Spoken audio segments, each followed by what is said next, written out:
Good day.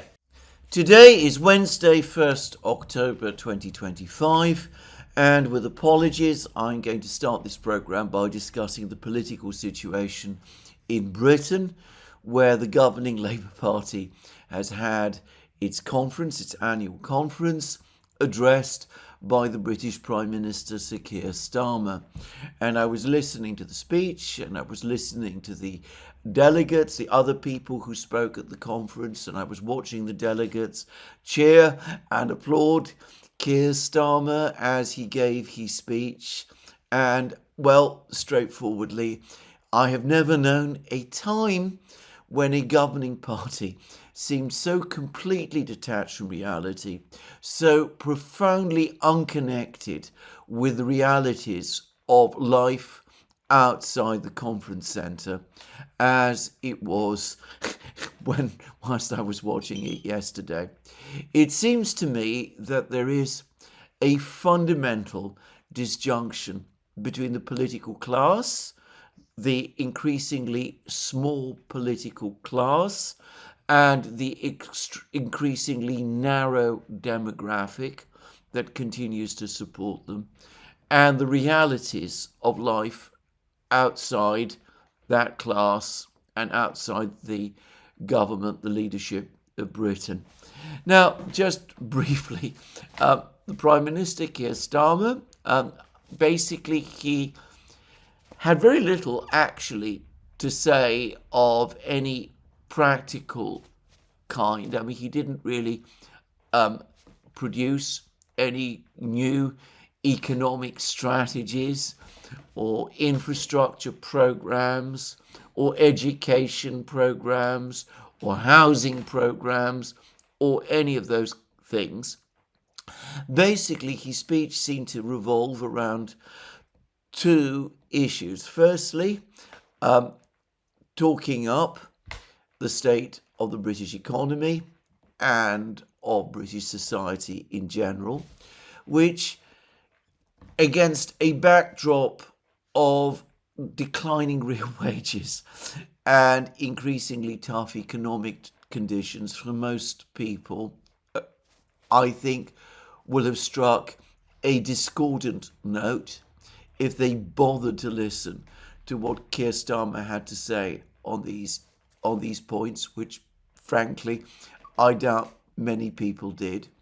And the second, a splenetic attack on Nigel Farage and on reform, which the only thing it will have done, in my opinion, is to give even more time and attention and interest, stir even more interest in Nigel Farage and his Reform Party than might otherwise have been the case. Certainly, the Prime Minister's attempt to present himself as the true patriot, as against Nigel Farage, who supposedly is not, will, outside the conference centre, I think, strike an odd chord with most people.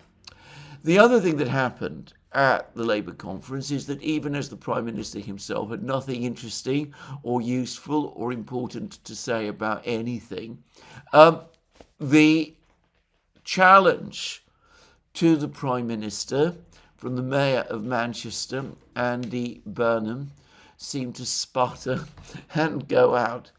Burnham was indeed there. He met several people, but it was quite obvious that he had no real ideas, no real programme, no real policies to present either.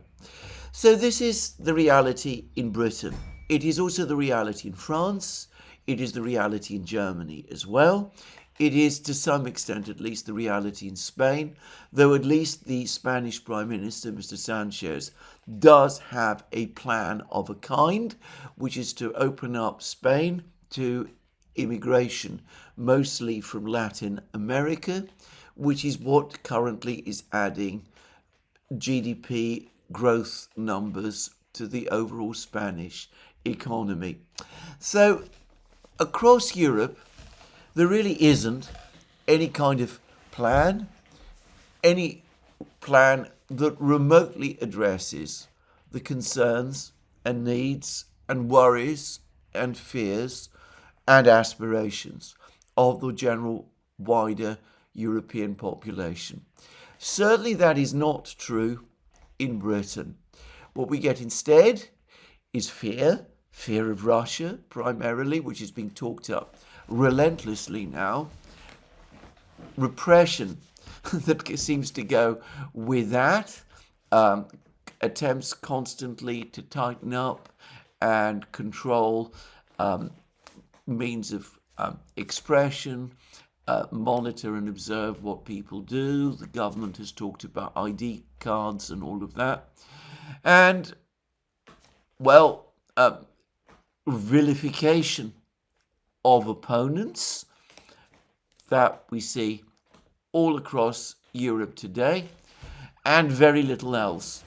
Now, this is a geopolitical program mostly, and in some respects it is the fear of Russia and the atmosphere of war that seems to me to be the most, well, it's certainly for me the thing that perhaps interests me most.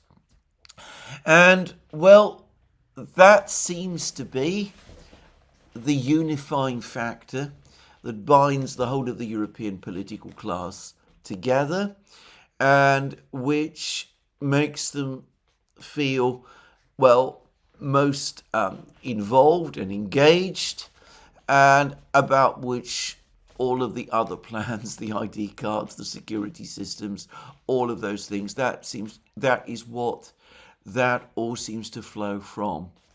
I don't believe that we are close to war with Russia. I think Dmitry Medvedev, the vice chairman of the Russian Security Council, got it basically right. He said that the Europeans want to talk up the idea of war because it serves their political interests, but ultimately they will always back off starting an actual war, not just because they know that they would not survive it, but because they lack the political energy to do it. And I think this is correct. They want to have a war, but not have a war at one and the same time. They want us to feel that we are at war without the war itself actually taking place. A very strange situation and a very surreal one, and one which I doubt can be sustained indefinitely, or even, if I have to be frank, for very long. But anyway, what all that is doing in the meantime is that it's making it more and more difficult to make actual decisions, practical decisions, the kind of decisions that Keir Starmer did not talk about in his speech yesterday. Actual decisions about housing, the economy, tax, immigration, whatever issue you are most focused and most concerned about. Because everything that happens now is framed around the subject of war. Indeed, one European politician, Jens Stoltenberg, who I believe now occupies a senior political post in Norway after his long and, in my opinion, disastrous stint as Secretary General of NATO, actually said that, we need to spend more money on weapons and security and all of those things. And of course, that means that we're going to have less money to spend on social programs, infrastructure, housing, education, and all of those things.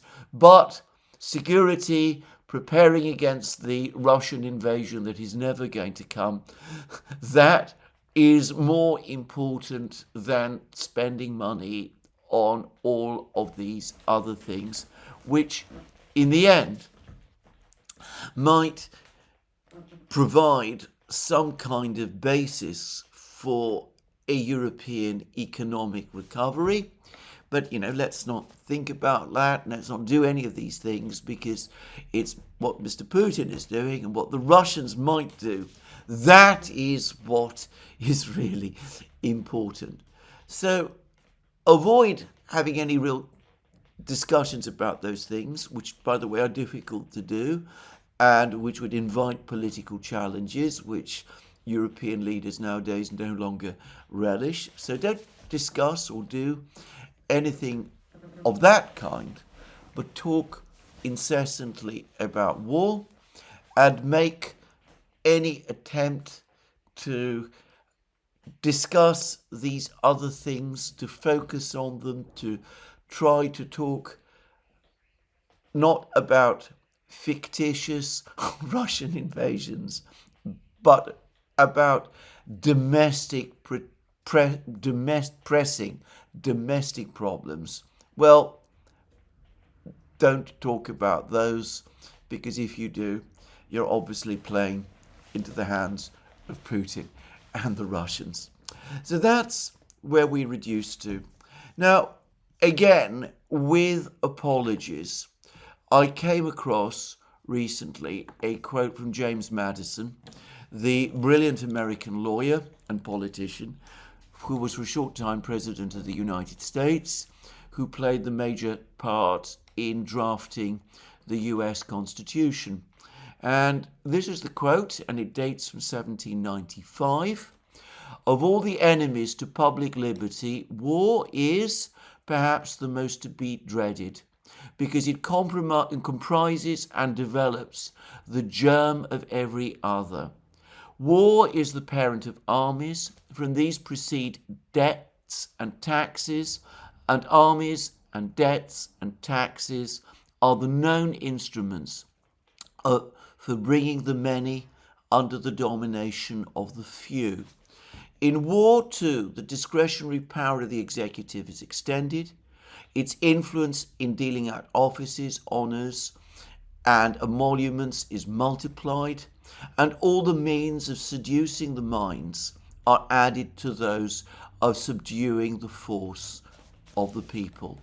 The same malignant aspect in republicanism may be traced in the inequality of fortunes and the opportunities of fraud growing out of a state of war, and in the degeneracy of manners and of morals engendered by both. No nation can preserve its liberty in the midst of continuous war. Well, that's my feeling. That is my view entirely about the present state of Europe. It can be extended, by the way, to the United States also, and we'll come to them in a moment, but there it is.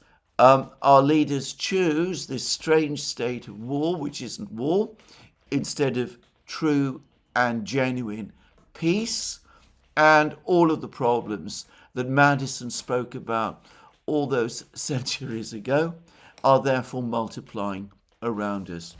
Now, as to the United States, we've had a whole series of rather interesting events, all of which I suspect dovetail with each other. First of all, this meeting of the 800 generals and admirals and Air Force commanders has now taken place, and they were addressed by the US Secretary of War, as we must now call him, Pete Hegseth, and the President of the United States, Donald Trump. And I think it is fair to say that the speeches that Hegseth and Trump made were largely empty of any substance and of any content. They were the kind of messages that they set out could have been quite easily communicated to all of these generals and admirals and Air Force commanders through emails and other means.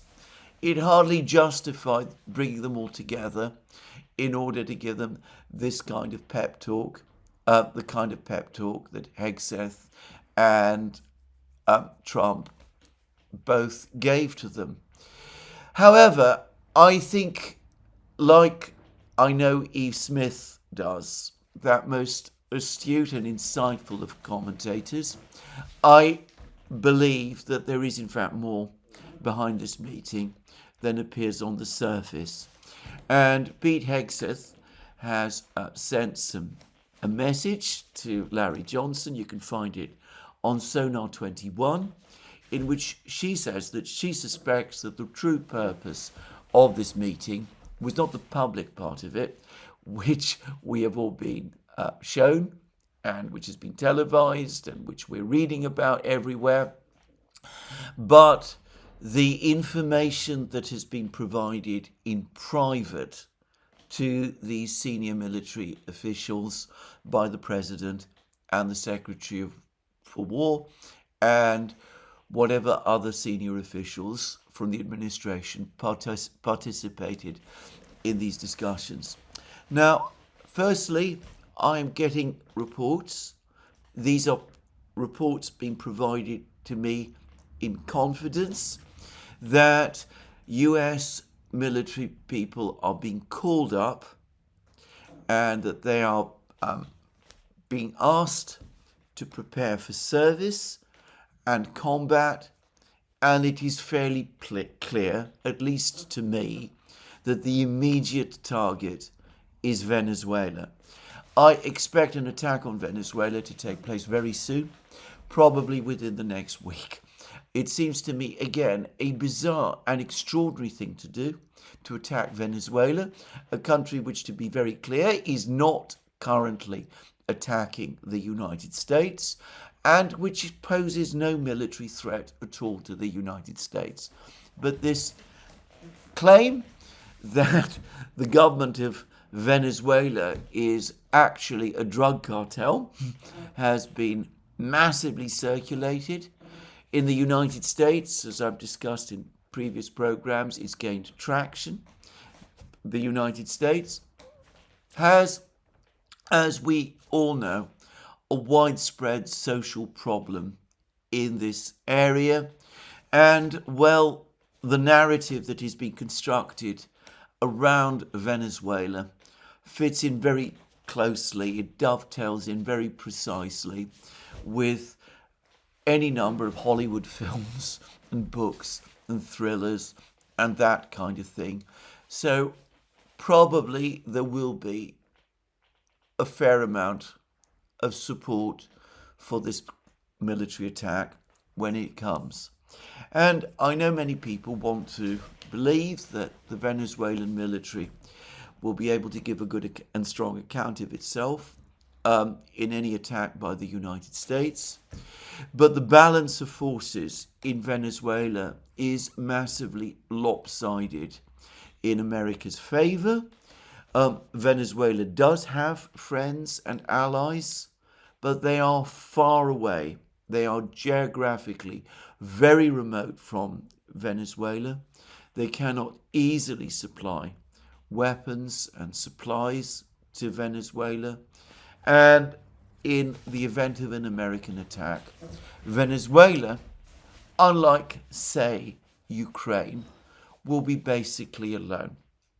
So that makes it seems to me, less likely that Venezuela is going to be able to withstand this attack when it comes, though obviously I'm not an expert. I'm not familiar with the internal realities inside Venezuela or the strength and discipline of its armed forces, and I'm not going to make any exact predictions as to what is going to come.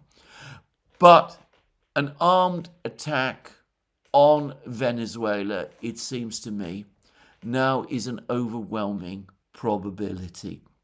And I understand that the Venezuelan government has declared a state of emergency and is trying to rally its forces and is calling up reservists and doing all of those things. And it looks as if they, at least, are anticipating it. So that is one attack that's coming. And by the way, and for the record, I expect that, like all other attacks that the United States and its allies have engaged in recently, the attack is going to take the form, at least initially, of an attempted decapitation strike targeting the Venezuelan leadership. So Venezuela very much on the firing lines now.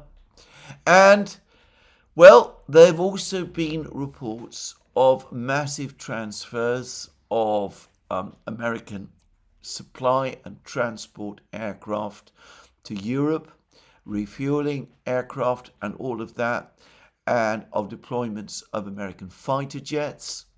And it's been pointed out that something not dissimilar happened on the eve and during the 12-day war between Israel and Iran. And of course, the United States ultimately joined that attack also.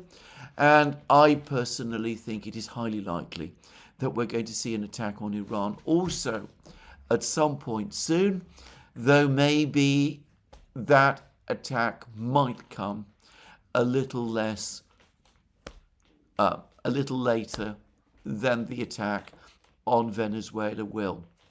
So all of this calls into question, of course, whether the President of the United States is indeed the peace president that he likes to claim, but we will see these attacks come. The President, over the course of his comments, incidentally, made what I thought was a rather interesting point. He said that he'd expected the Russians to devastate Ukraine, carry out a massive aerial assault across Ukraine in the first days of the war. And he's been disappointed and surprised that the Russians didn't or weren't able to do that. And it seems to me that might give us some sense of what is coming with respect to Iran. A bombing campaign against Iran, which will extend this time right across the entire country. Just saying. So, attacks on Iran on the way, attack on Venezuela probably imminent. And I come back to the point that James Madison said. Perpetual, continuous war. The President of the United States promised that he would end the forever wars. And we see that on the contrary, he is taking them to yet another stage. He can't draw back. He's pushed, or perhaps he wants to go into further wars. And the United States is going to find itself, I predict, in more of them. What will happen in the Venezuela enterprise? I don't know. I am guessing that most Latin American states will not be happy by an American intervention in Venezuela, an armed American intervention to overthrow the government of Venezuela. But it may be, one has to prepare for this possibility, that the regime change operation in Venezuela will, at least for a time, be successful. With Iran, I think it is far more likely that the United States, yet again, is sowing the dragon's teeth. That is my own assessment of what is currently happening, what the United States is preparing to do. Meanwhile, the peace plan, which I discussed yesterday in my video, the peace plan relating to Gaza, well, it was announced, but there's absolutely no sign that it is being brought into effect. For the moment, the fighting in Gaza continues. This morning I was reading about how Israel is closing another entry point into Gaza. I'm not going to say that I know the details very closely, but as I said, in a sense, a humanitarian tragedy continues to play out in Gaza, but the central conflict in the Middle East is going to be the one with Iran. Now, Iran, much more difficult adversary than Venezuela. It does have allies. Those allies, Russia and China, are closer to Iran and in a stronger position to provide assistance. But in order for that to happen, Iran will need to show again that it has the ability to defend itself. It just managed that during the 12-day war.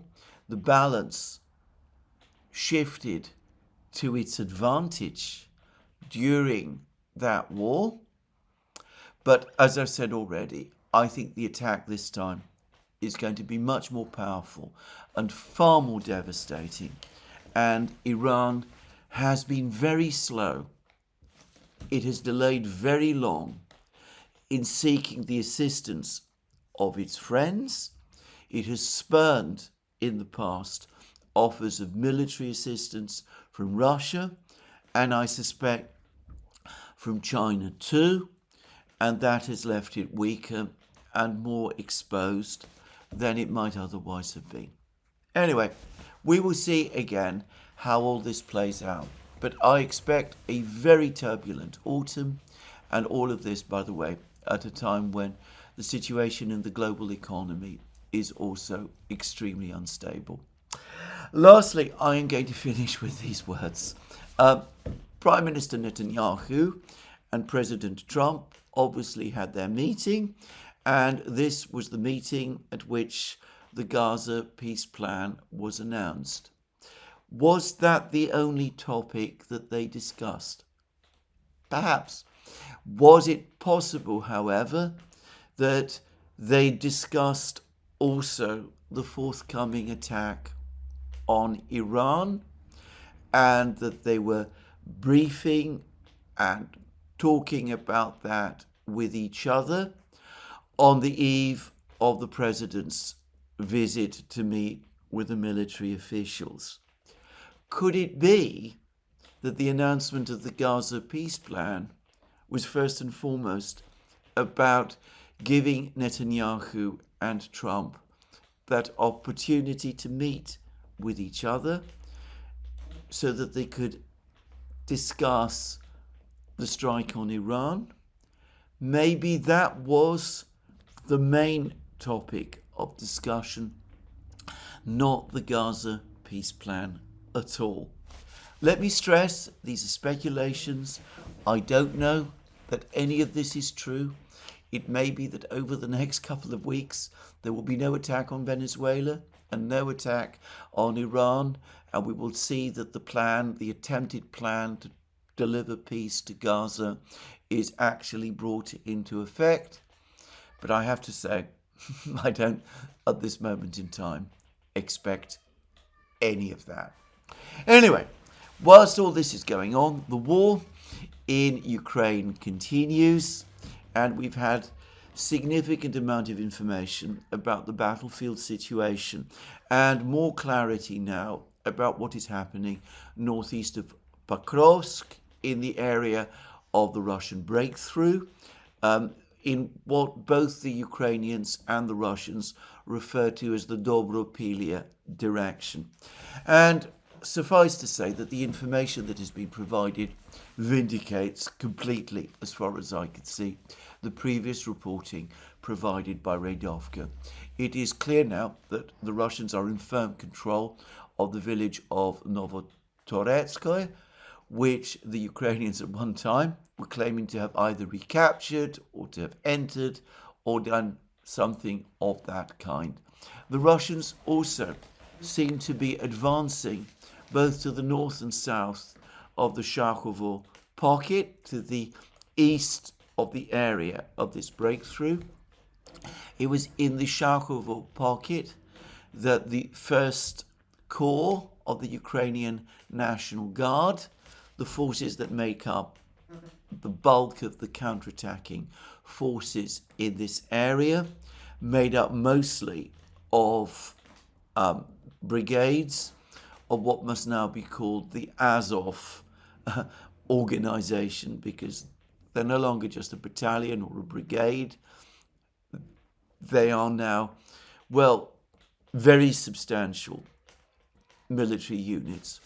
Anyway, it looks to me as if this was the main area of attack by the Ukrainians, where Sisky organized and arranged for his counterattack. And it's now starting to look as if the Ukrainian forces in this area, in the Shakhovo pocket, having already suffered very heavy losses as a result of Russian bombing and Russian drone strikes and Russian artillery strikes and all of those things, are now at significant risk of being cut off and surrounded as the Russian pincers close in on them, both from the north and from the south. So the battle in this area is now clearly and decisively going in the Russian direction. And the same is true on the western side of this Russian breakthrough. The Ukrainians launched a counterattack in that area as well. They broke through and entered and perhaps recaptured the village of Nikoronovka, but the Russians appear to have recaptured it. And again, reports somewhat suggest that in this area also the Ukrainian forces which carried out that counterattack are at risk of becoming surrounded. And further north, in the area of Kucherov Yar, the Russians appear to have expanded the territory that they control, and it does look as if they're still there around the village of Zoloty Kolodyaz. It's increasingly looking, in other words, as if the Ukrainian counterattacks in this area have failed and failed completely, and that the Ukrainians, far from achieving breakthroughs and catching the Russians into cauldrons, as General Syrskyi was claiming, well, only 2 days ago, that on the contrary, the Ukrainians have depleted their forces and wasted away their opportunities to set up stronger defense lines through these counterattacks, which instead have failed.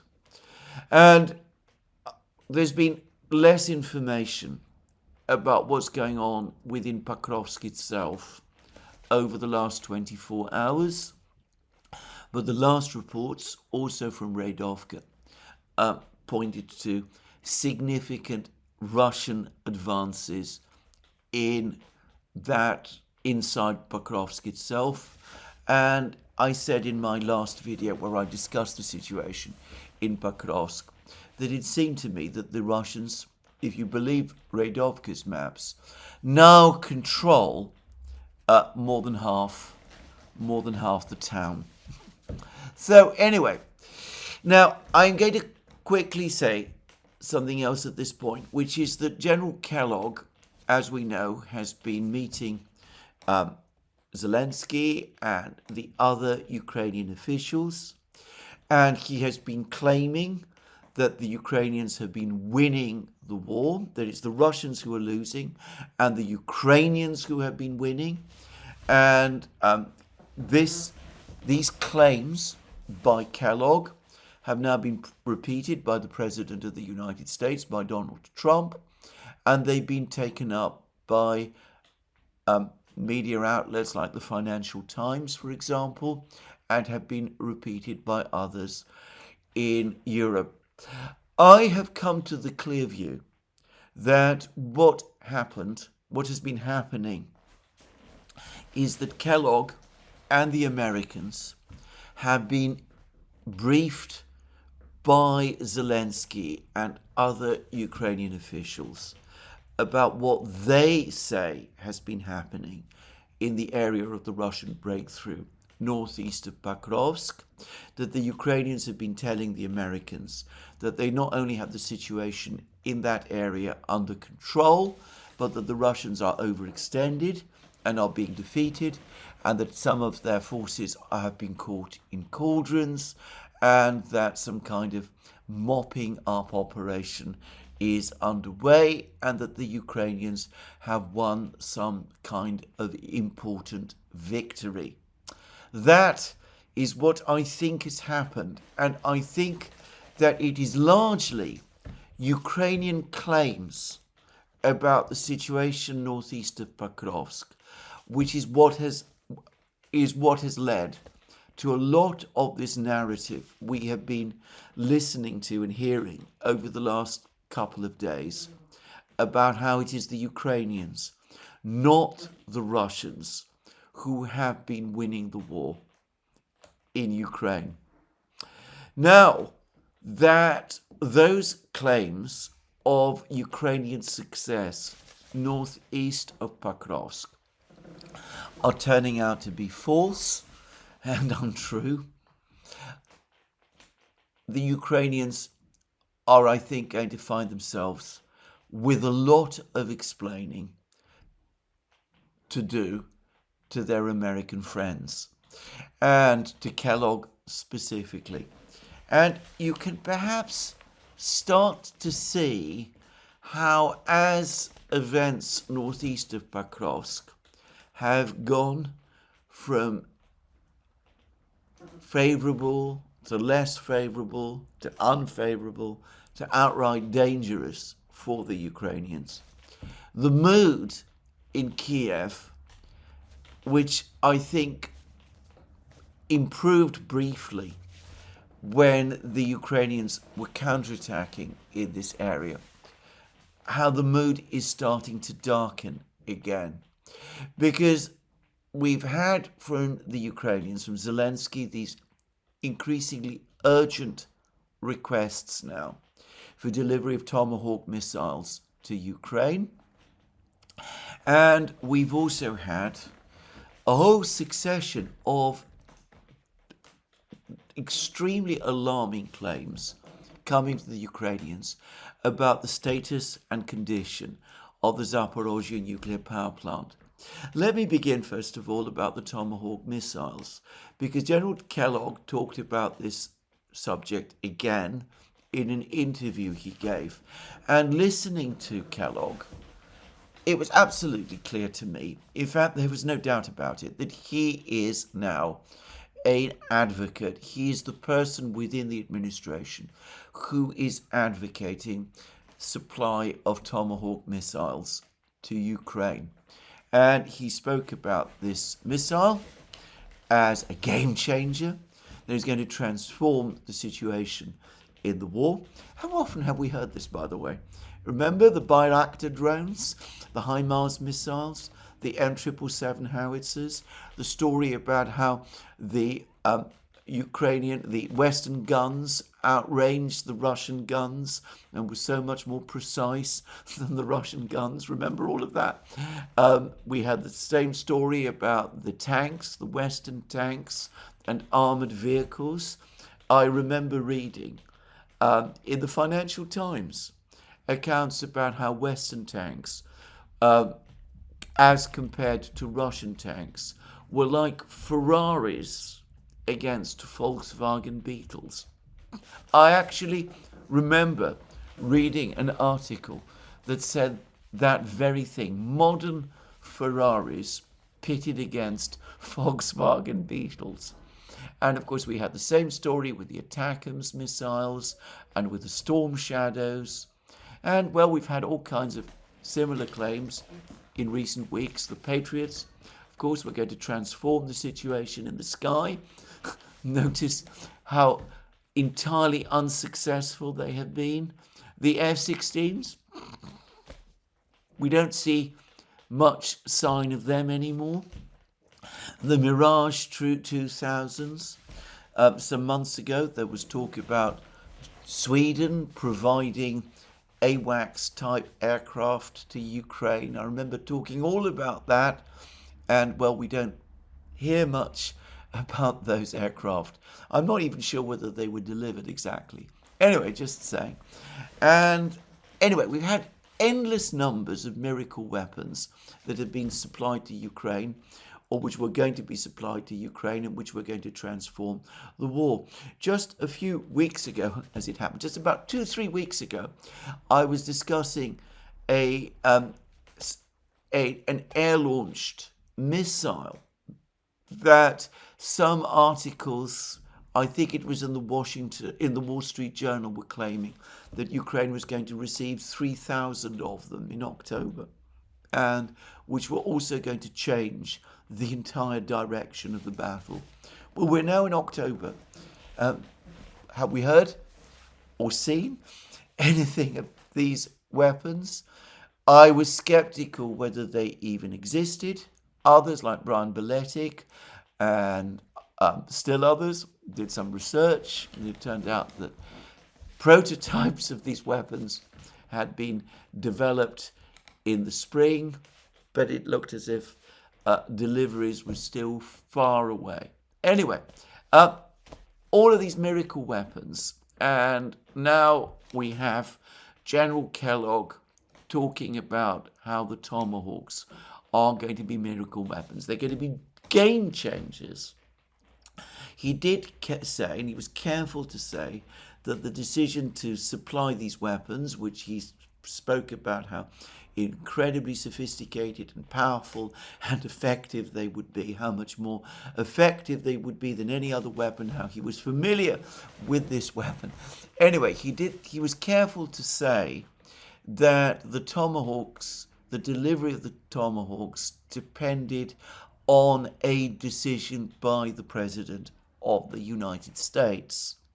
But it was absolutely clear to me from listening to his comments that now that he's come to understand that his previous idea of massive sanctions, tariffs against China, tariffs against India, all of that wasn't going to happen, he now is advocating, and probably he's the leading voice within the administration, trying to persuade the President of the United States to authorize the supply of Tomahawk missiles to Ukraine.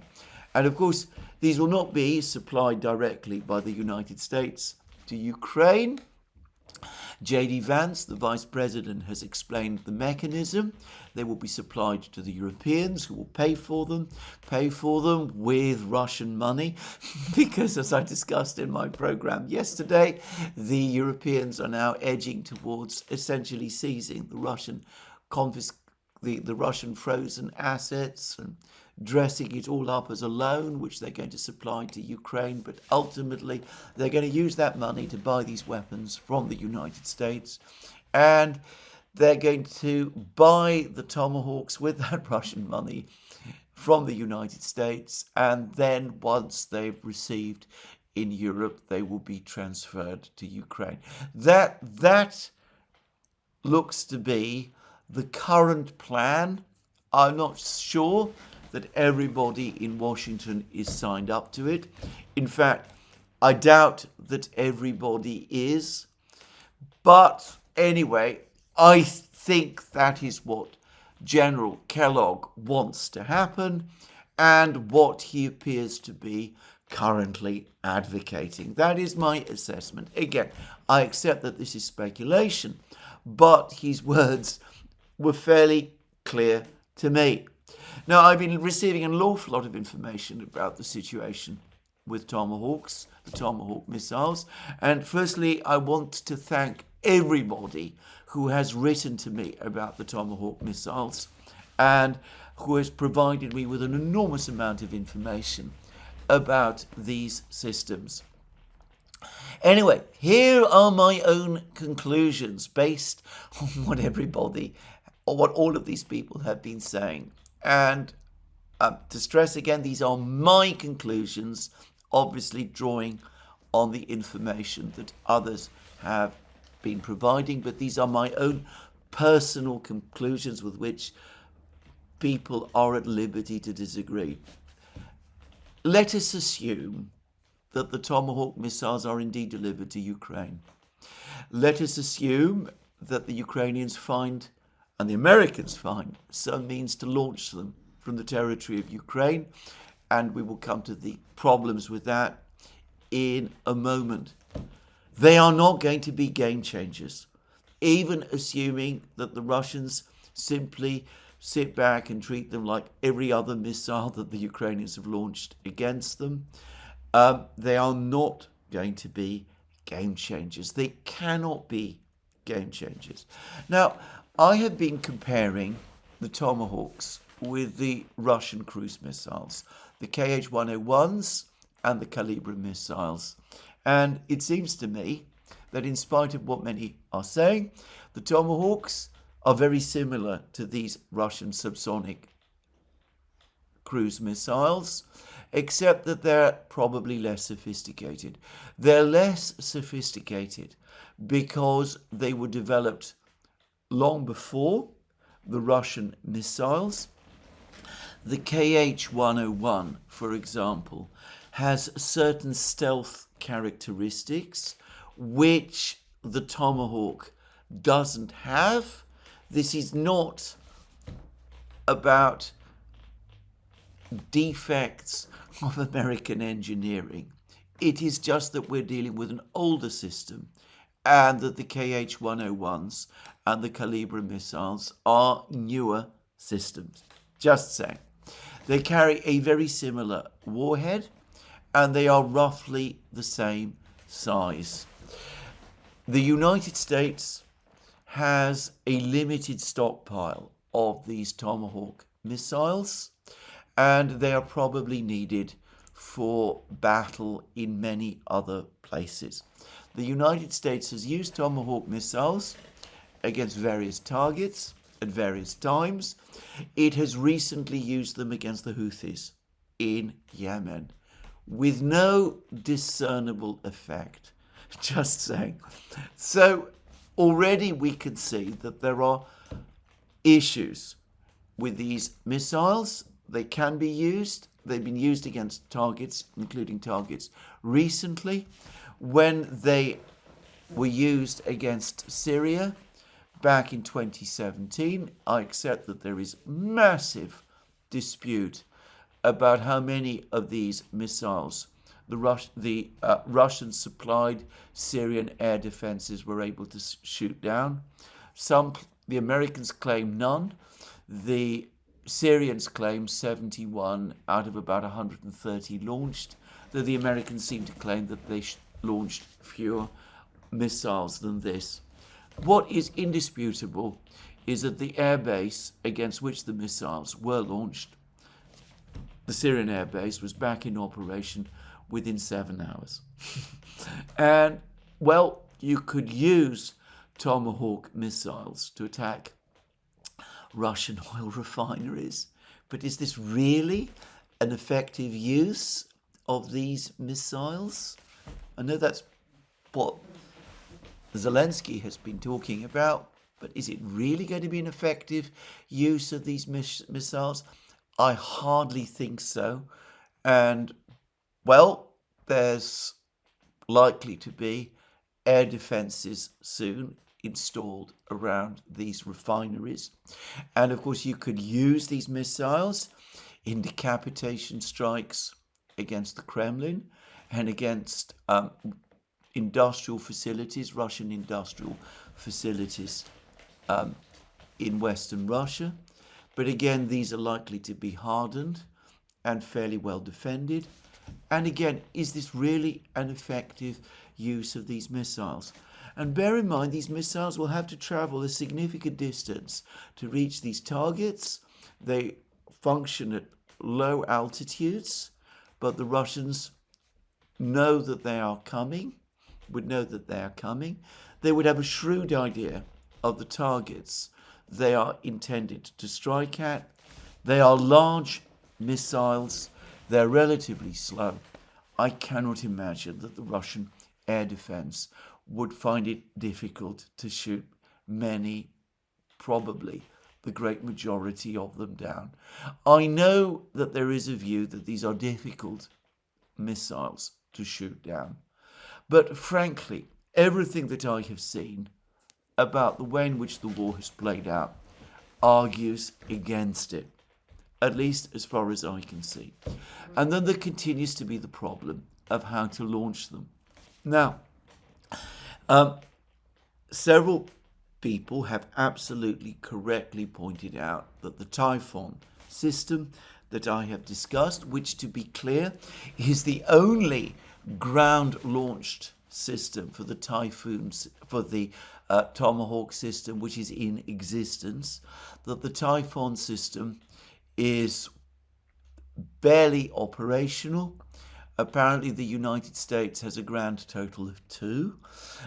Production is supposed to increase over the next year or so, but we're talking about a massive, extremely complex system.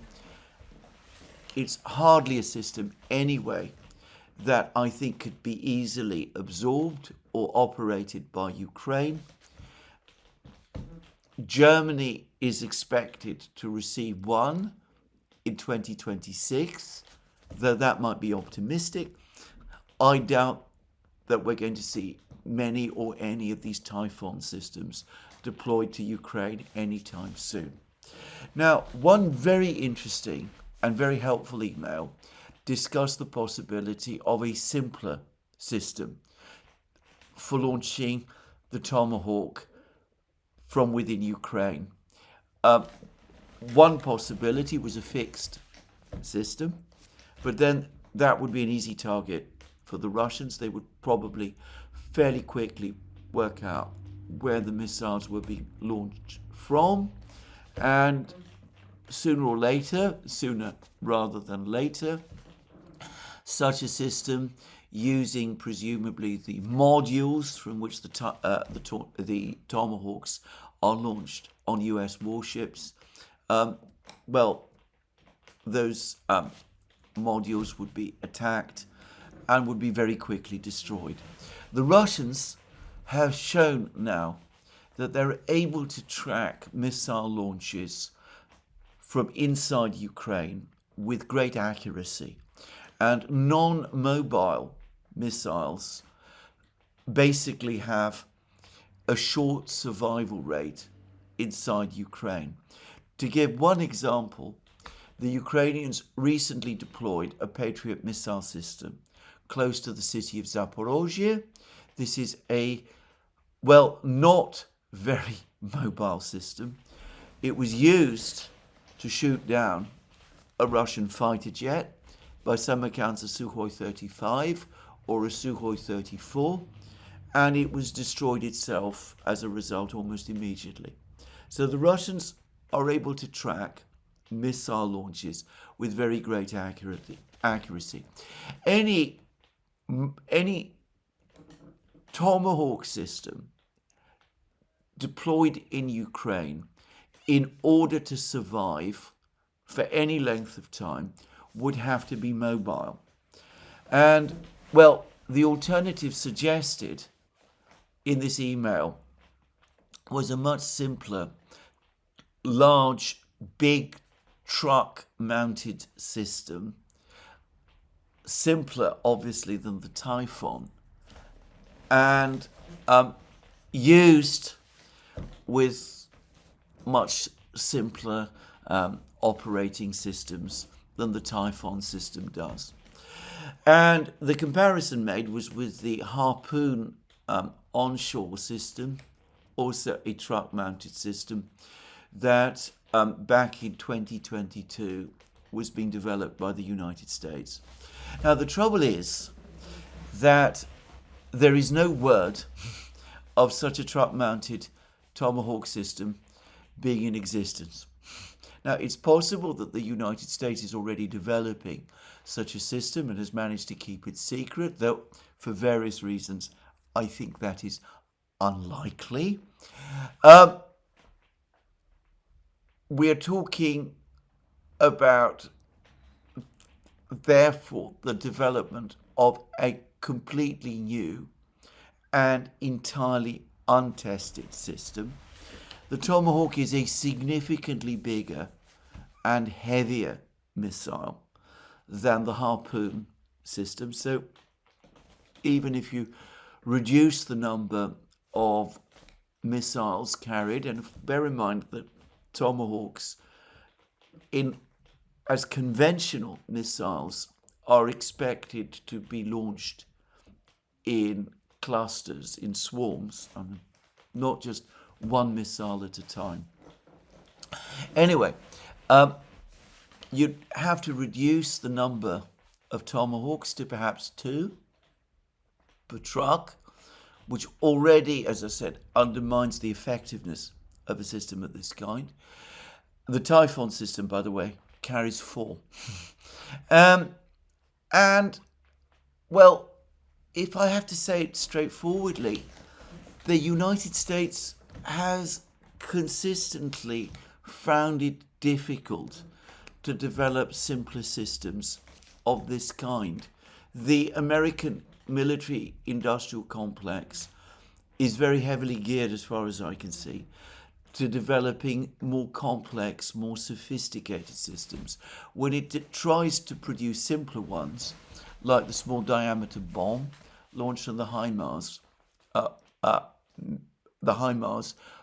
launch systems, or this new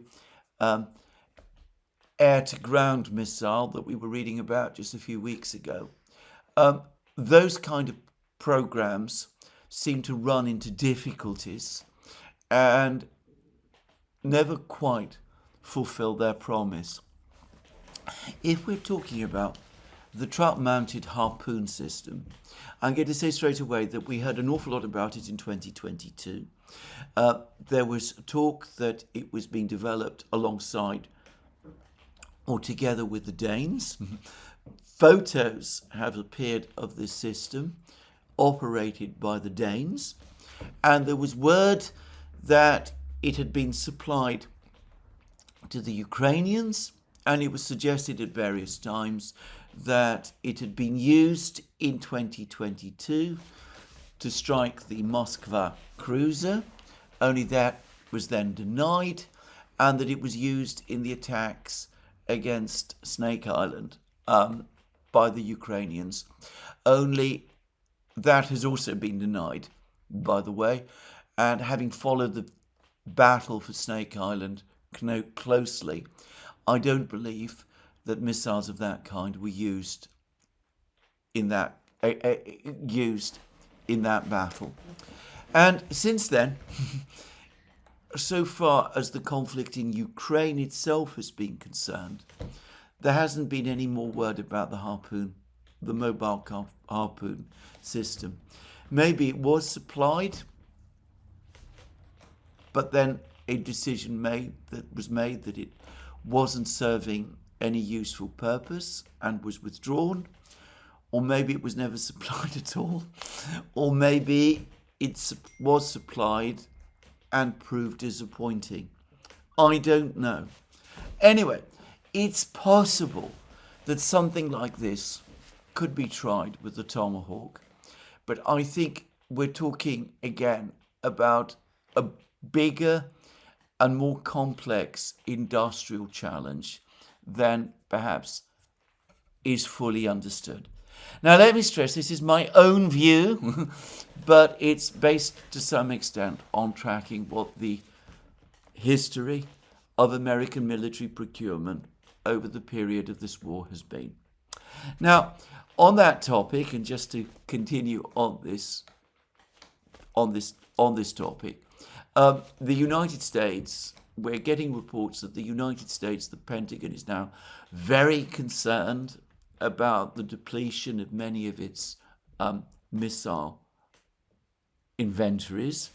And I've noticed that pretty much all of the missiles in question, apart from the JASSMs, are missiles that have been supplied in profligate numbers to Ukraine, just saying, which is the reason why there's been the depletion of these missile arsenals.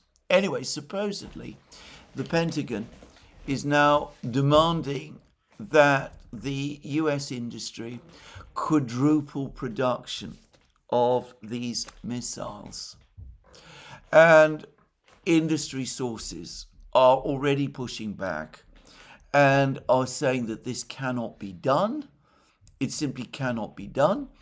And that it would require tens of billions of further investment in expanded production facilities in the United States. And I have no doubt that that is true.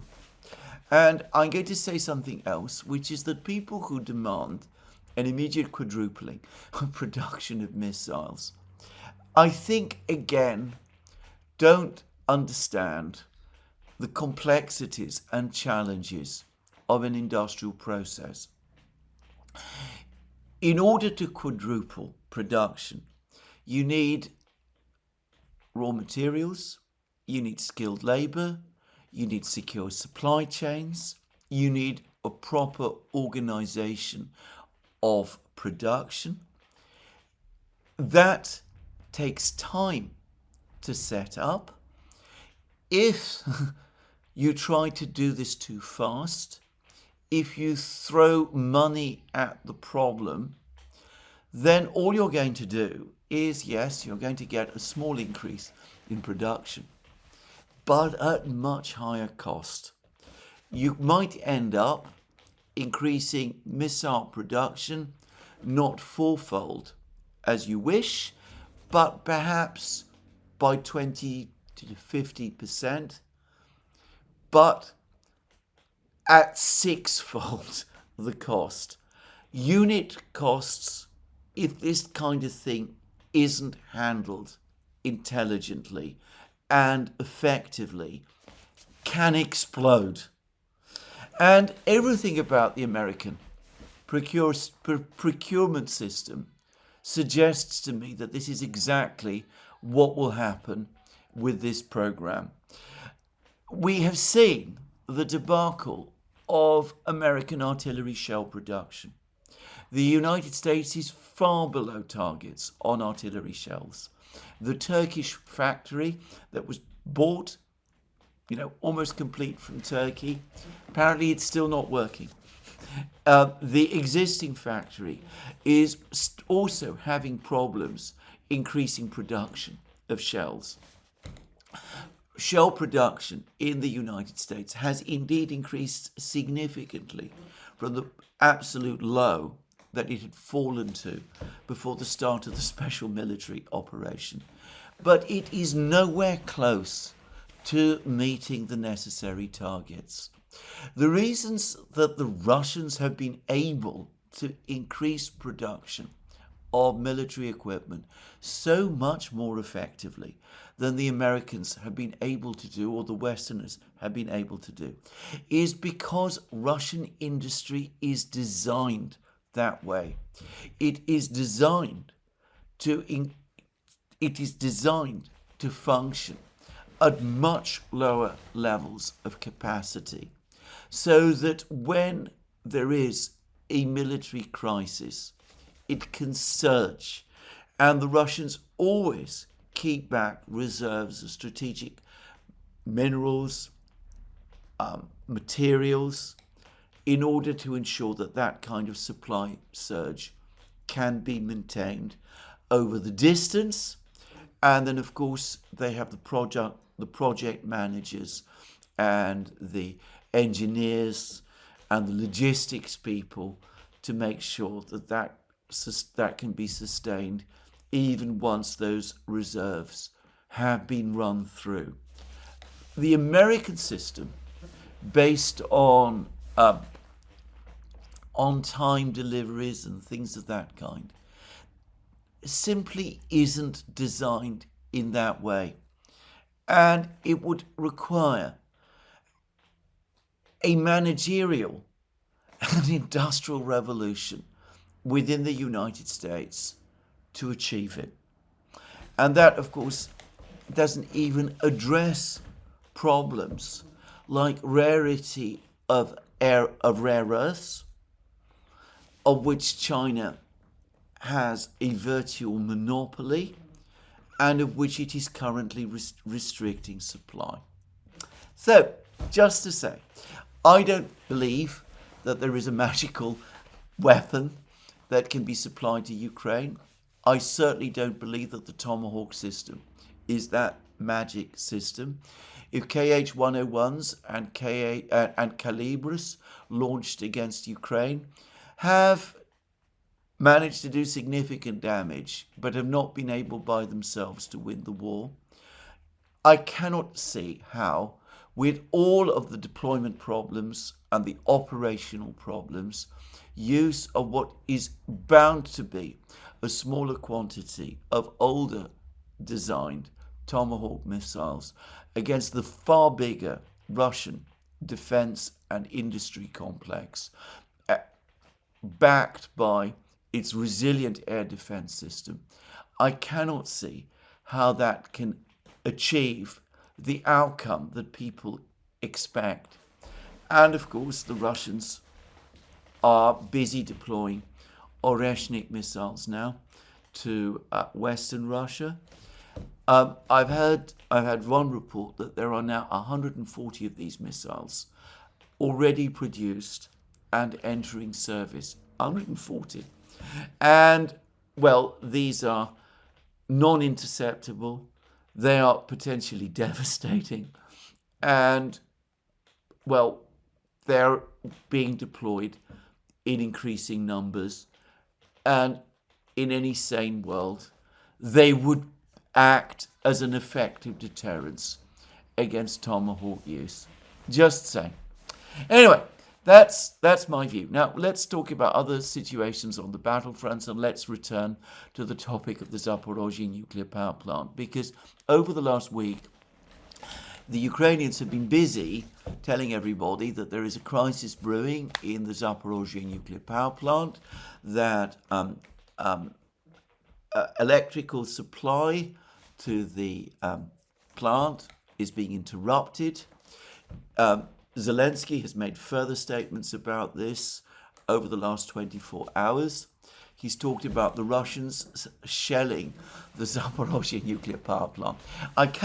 He never explains why the Russians would want to shell the Zaporozhye nuclear power plant, which they themselves control.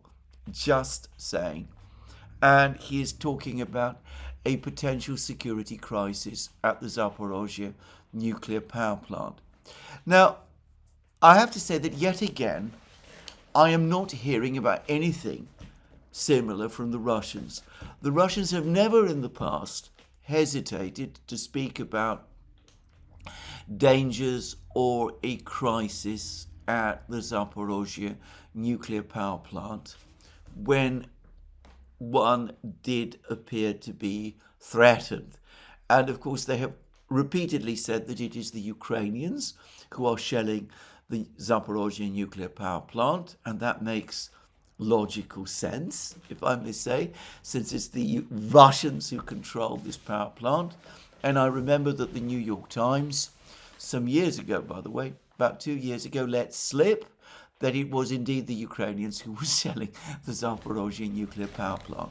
The Ukrainians have made multiple efforts to recapture the Zaporozhye nuclear power plant. I remember that back in 2022, they tried to conduct commando raids across the Dnieper to recapture the Zaporozhye nuclear power plant. They seemed so preposterous to me that I discounted them. I didn't believe them. I thought the stories of them must be Russian propaganda, except subsequently reports in the Western media confirmed that the Russian accounts were true. So the Russians firmly control the Zaporozhye nuclear power plant. They are advancing in Zaporozhye region. Perhaps the Ukrainians are still shelling the Zaporozhye nuclear power plant. I haven't heard the Russians complain about that very much recently. No doubt there are problems with power lines and things of that kind, though the Russians claim that they are building a power line to the Zaporozhye nuclear power plant, which might be the trigger of Ukrainian concern, because increasingly it looks as if this important power plant, the biggest in Europe, is becoming increasingly integrated into the Russian energy system. And the Ukrainians seem very alarmed and concerned about that. But for the moment, at least, at this particular point, the situation does seem to be under relative control, at least as far as I can see. So why are the Ukrainians playing this story up? Well, I am going to suggest that the reason is not what is going on in the Zaporozhye nuclear power plant. it is what is happening on the Ukrainian front lines in Zaporozhye region. The Ukrainians are desperately short of men in this region. The Russians appear to be steadily capturing the town of Stepnogorsk, south of Zaporozhye city. And as I said already, there is a body of water between these places and the city of Zaporozhye itself. And I don't expect, therefore, a Russian advance on Zaporozhye city from the south. But the Russians are indeed now very close to Zaporozhye city. But the real crisis for the Ukrainians is coming from the Russian advance from the east. And over the last 24 hours, it looks as if the Russians have begun the storming operation on the Poltavka, Uspenovka villages, which the Ukrainians have tried to fortify. One of the cluster of villages in this particular area, which the Ukrainians are trying to defend and which they've tried to develop into a defense line. Once the Russians have broken that defense line, they'll be able to advance westwards, cutting off the supply lines to the important town of Gulyapolye to the south, making its defense probably untenable. And then, of course, the Russians no doubt intend or plan to advance further west towards the town of Orekhov, and it's been suggested that they might be attacking Orekhov from the westward direction as well. In other words, Orekhov could be taken into a kind of pincer.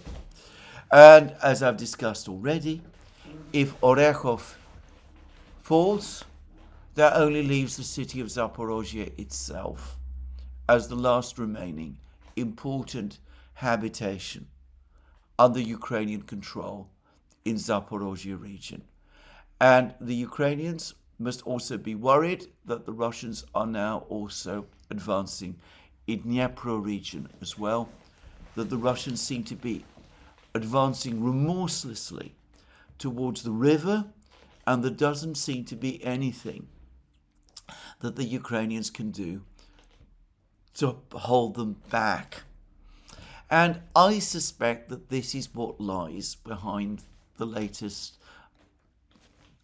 alarm bells that the Ukrainians are ringing about the Zaporozhye nuclear power plant. They're saying, you have to do something. You have to help us stop the Russian advance in this area. You've got to force the Russians to agree a ceasefire, or agree to some kind of Western military deployment in this area, because the situation is becoming critical. The Zaporozhye nuclear power plant is about to suffer a major accident. If that happens, you're going to be facing another Chernobyl. I think this is what this narrative is all about. It is about Russian advances, more about the situation in the Zaporozhye nuclear power plant itself. Now, I hope I am not being complacent and that the situation in the Zaporozhye nuclear power plant is, as I have said, well, if it is indeed critical, then the people who have been shelling it, who I believe are the Ukrainians, are the ones who must be ultimately responsible. But having said that, I am reasonably sure that my assessment here is the correct one. Elsewhere on the battlefronts, well, the situation continues to deteriorate for the Ukrainians as well. And Radovka gave a very detailed account of the fighting around Liman and spoke about how Ukrainian defenses northwest of Liman have basically collapsed with the fall of the village, the important village of Shandrikolova, and that it's also collapsed in light of the successful Russian capture of a village which, from memory, I believe is called Zaporizhzhye, I might be wrong, to the east of Liman, and it could be that the major battle of Liman is about to begin again. And I've discussed in recent programs the increasing crisis the Ukrainians have been facing in Kupiansk and how their forces there appear to be surrounded. And, well, the Russian media today, the official Russian media, is talking about further closing of the ring around the important fortified town of Siversk. And the Battle of Siversk, if I have to say this, to me looks ever more like the Battle of Ugledar, which took place a year ago.